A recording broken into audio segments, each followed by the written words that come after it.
किसान सन्मान योजनेचा 19वा हप्ता हा त्या ठिकाणी आपल्या खात्यामध्ये जमा करणार आहेत। मोदीजींनी ज्यावेळेस किसान सन्मान योजना सुरू केली त्यावेळी काही लोकांनी टीका केली, पण आज शेतकऱ्याच्या अडीअडचणीच्या काळामध्ये या योजनेच्या माध्यमातून शेतकऱ्याच्या आणि छोट्या शेतकऱ्याच्या खात्यामध्ये जाणारा पैसा हा अडीअडचणीला त्याला कामाला येतो।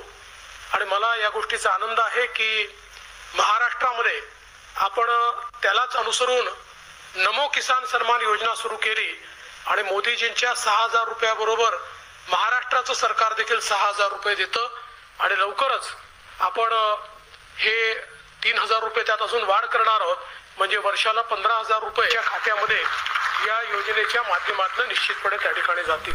किसान सन्मान योजनेमधून आता वर्षाला 15000 मुख्यमंत्री देवेंद्र फडणवीस यांची घोषणा।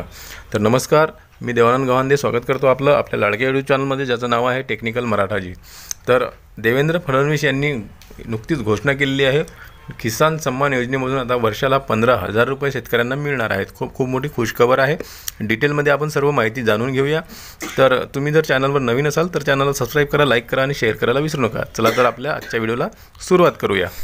शेतकऱ्यांना दिलासा देणारा मोठा निर्णय घेत मुख्यमंत्री देवेंद्र फडणवीस यांनी नमो किसान योजनेत वार्षिक 3000 रुपयांची भर टाकण्याची घोषणा केली आहे। यामुळे शेतकऱ्यांना आता दरवर्षी 15000 रुपये मिळणार आहेत।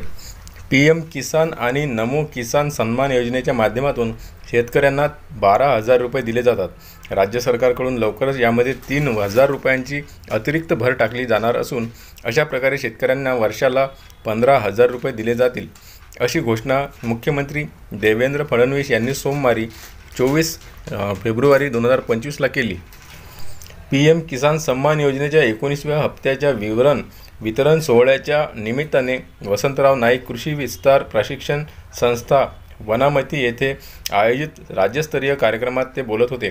फडणवीस पुढे म्हणाले की विरोधकांनी सुरुवातीला या योजनेच्या अंमलबजावणीवर हास्यास्पद टीकाटिप्पणी केली, मात्र शेती व्यवस्थापन करणाऱ्या शेतकऱ्यांना अडचणीच्या काळात ही रक्कम मोठा दिलासा देणारी बाब ठरली आहे। त्याचमुळे शेतकरी या योजनेच्या अंमलबजावणीमुळे समाधानी असल्याचे चित्र आहे। विदर्भ मराठवाड्यातील शेतकऱ्यांच्या उत्कर्षासाठी नानाजी देशमुख कृषी संजीवनी प्रकल्प पोकरा पहिल्या टप्प्यात राबवण्यात आला। त्यातून 5000 कोटी रुपये खर्च करण्यात आला। पोकरा 3 प्रकल्पाच्या माध्यमातून 6000 कोटी रुपयांची तरतूद दुसऱ्या टप्प्याकरिता करण्यात आली आहे।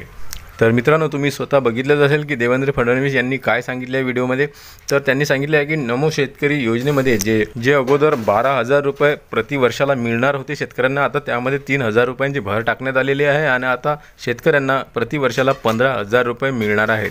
तर खूप मोठी आनंदाची बातमी सर्व शेतकऱ्यांसाठी। व्हिडिओ आवडल्यास लाईक करा। भेटूया पुन्हा नवीन एका व्हिडिओमध्ये। तोपर्यंत जय महाराष्ट्र।